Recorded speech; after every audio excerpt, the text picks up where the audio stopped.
Gold FM 93 or 93.2 island-wide.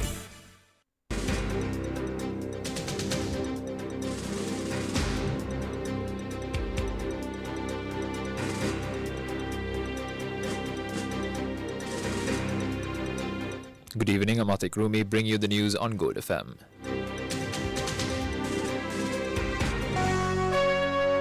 The news headlines on Gold FM.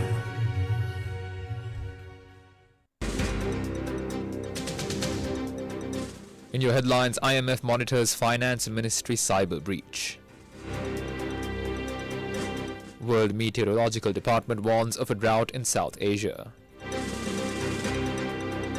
Israel and Hezbollah exchange fire despite ceasefire. Sri Lanka New Zealand under 85 kilogram rugby clash to commence shortly.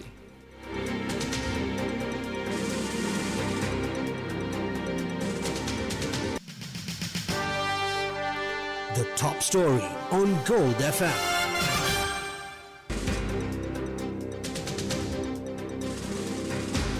The International Monetary Fund is closely monitoring the situation in Sri Lanka following a cyber security breach at the Finance Ministry.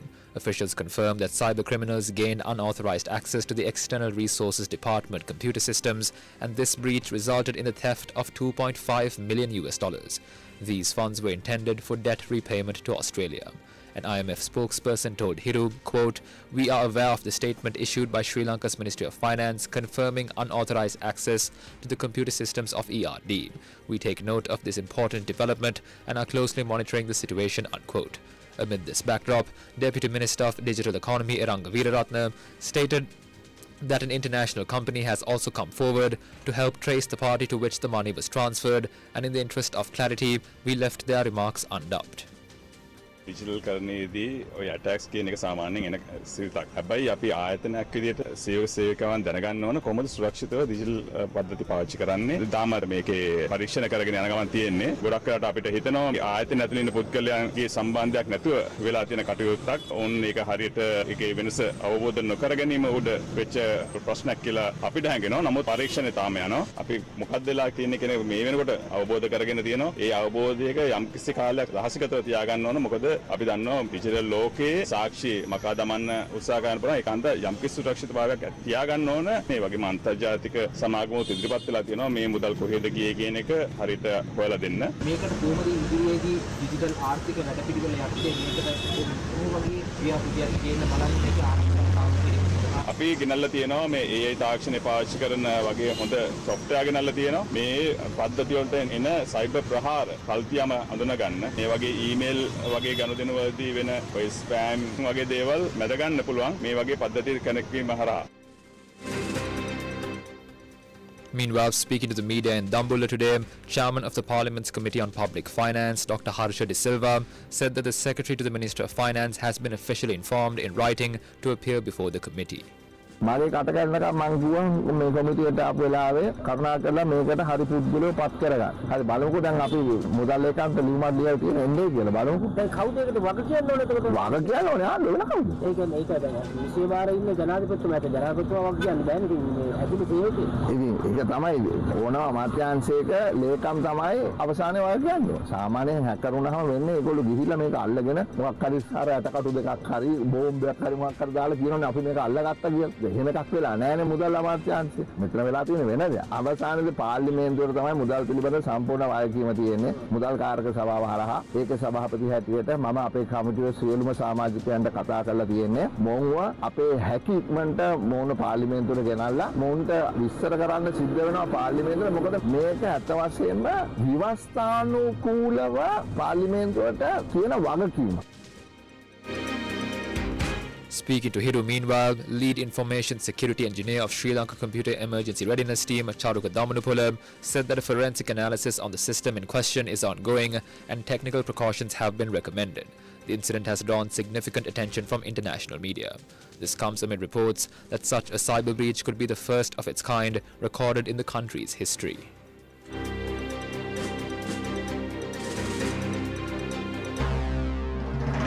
This is the local news on Gold FM.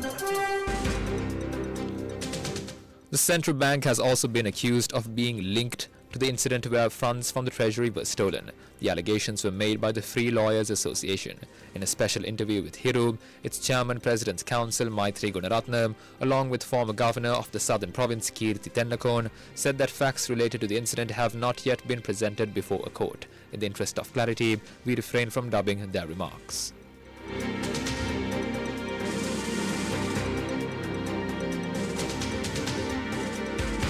ක්‍රමිකතාවයක් වෙලා තිබෙනවා කියලා දැනගත්තේ කොයි ආකාරයෙන්ද? අවුරුදු වලට පොඩ්ඩක් ඉස්සෙල්ලා කරුණු ආවා මේ එක සැරේම මේ වක්කෝ බරපතල දෙයක් සිදු වෙමින් තියෙනවා. මුල්‍ය වංචාවක් සම්බන්ධයෙන් සිද්ධ වෙනවා. මහා භාණ්ඩාගාරයට තමයි මේක නියම වෙලා තියෙන්නේ ගෙවන්න. දැන් බලාගෙන යනකොට මහා බැංකුවත් පැහැදිලිව මේකට සම්බන්ධ වෙලා තියෙනවා.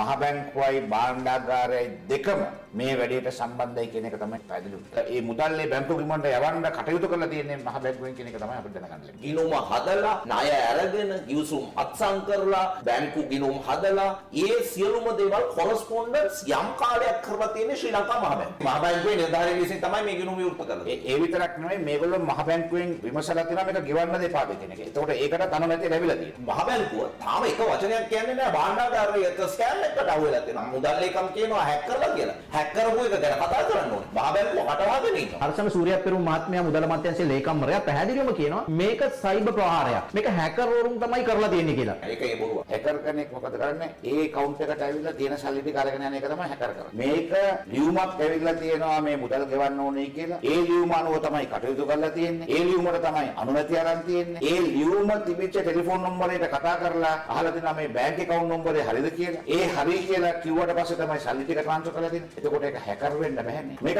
වෙලා තියෙන්නේ මාස 6කට කලින්. ඒක මාස 6කට කලින් මේ ආණ්ඩුව මේක දන්නේ නැත්නම් ආණ්ඩුවක්ද මේක මං අහන්නේ. මහා භාණ්ඩාගාරයේ කම්පියුටර් එක හැක් කරලා දිනනවා නම් ඒක පොලිසියට කියන්න ඕනේ නැද්ද? පැමිණිල්ලක් ඒ පරිගණක අපරාධාංශ වලට කරලා නැහැ.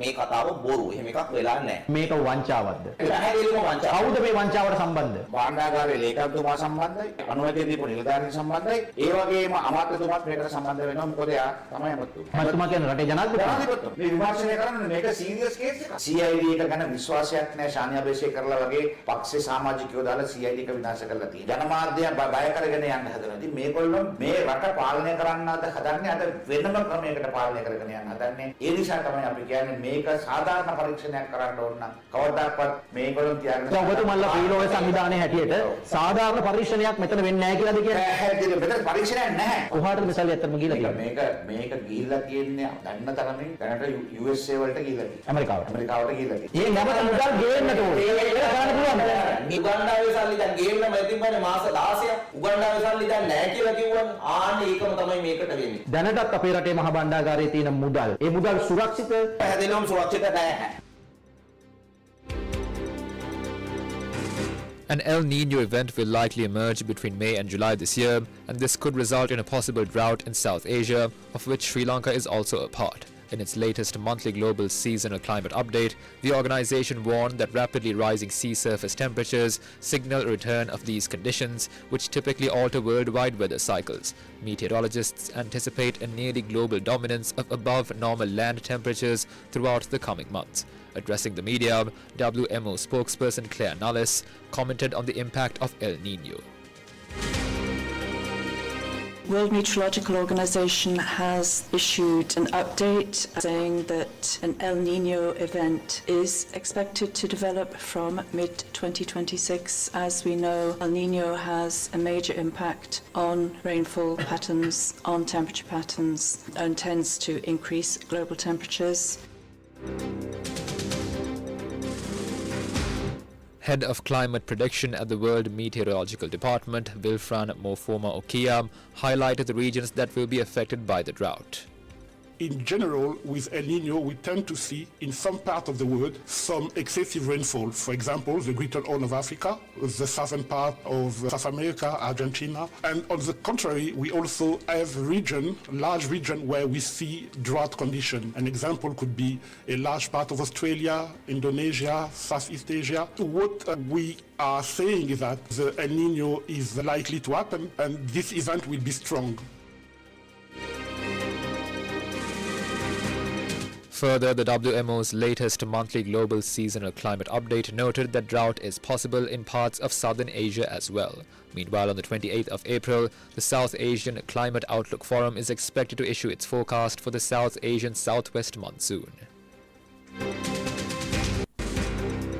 Police recovered a Russian-made 9mm pistol, a magazine and 15 rounds of live ammunition from a property in Mitiagoda earlier today. Officers from the Colombo Central Crimes Investigation Bureau located the items hidden behind the residence of Sanath De Silva, an alleged organized criminal, also referred to as SF Raju. The discovery followed information provided by the suspect during ongoing interrogations. SF Raju, the brother of the alleged criminal Karandeni Suddam, returned to the country on the 17th after his arrest in India. He remains in the custody of the Colombo Central Crimes Investigation Bureau under a 90-day detention order for further questioning. A Sri Lankan national is among 17 crew members held by pirates following the seizure of an oil tanker off the Somali coast. Security officials confirmed that 6 gunmen overran the vessel, identified as the Honor 25, late on Wednesday, approximately 30 nautical miles offshore. The crew includes 10 Pakistanis, 4 Indonesians and 1 Indian and 1 citizen from Myanmar. The tanker carried 18,500 barrels of oil and was en route to Mogadishu. Data indicates the ship departed Berbera on the 20th of February before moving toward the Strait of Hormuz and later redirecting toward the Somali capital. The vessel now sits at anchor between the towns of Safun and Bandar Bela, where 5 additional armed men boarded the craft.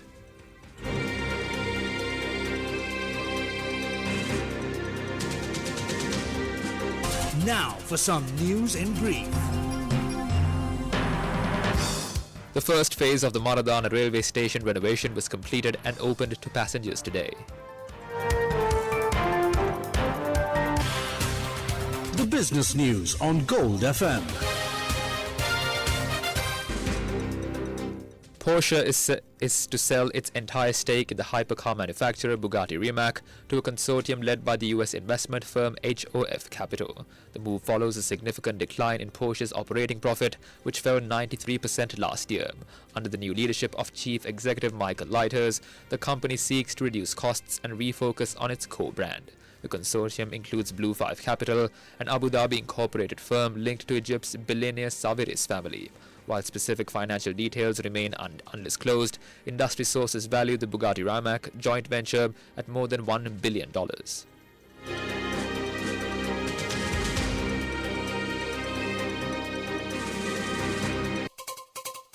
International news on Gold FM. The Iranian Foreign Minister Abbas Araghchi outlined Tehran's formal position on ending the ongoing regional conflict during high-level meetings in Islamabad. Speaking with the head of Pakistan's armed forces, Araghchi submitted a comprehensive proposal intended for mediation. Reports suggest the Pakistani capital is serving as a diplomatic hub, with United States Special Envoy Steve Witkoff and Jared Kushner also scheduled to arrive for discussions regarding Iran. Although U.S. representatives are due in the city, Iranian officials state that a direct meeting with the American delegation is not part of Araghchi's itinerary. This diplomatic activity follows statements from the White House downplaying the necessity for an immediate conclusion to the war. On the ground, a fragile ceasefire between the Israeli military and Hezbollah remains under threat. Both parties exchange fire and accuse one another of violating the terms of the recently extended agreement. Entertainment news on Gold FM. A state honoring Monty Python actor and writer Terry Jones, depicting his iconic recurring character from Monty Python's Flying Circus, was unveiled today in his birthplace of Colwyn Bay, North Wales, with his family backing the fundraising campaign that made it possible. Jones, who died in 2020 aged 77 from a rare form of dementia, was celebrated at the unveiling by fellow Pythons Sir Michael Palin and Terry Gilliam, with Palin saying the tribute was something Jones would have found very funny indeed.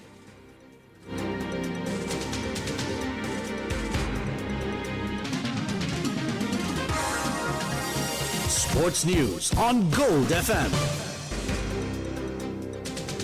The first match of the two-match series between the Sri Lankan national rugby team and New Zealand's under-85 kilogram team will commence shortly at the Colombo racecourse. CR and FC skipper Lasindu Karunatilaka will lead the Sri Lankan side. The second match will be held on the 3rd of May at the Nittavella Stadium in Kandy.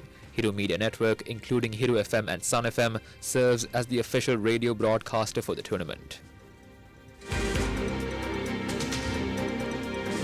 Meanwhile, in the school's rugby league, defending champions Trinity College defeated Lumbini College by 55-12. Zahira College won against Kingswood College by 20-15. St. Joseph's College claimed a 4-wicket victory over St. Peter's College in the 52nd limited overs cricket encounter held at the SCC.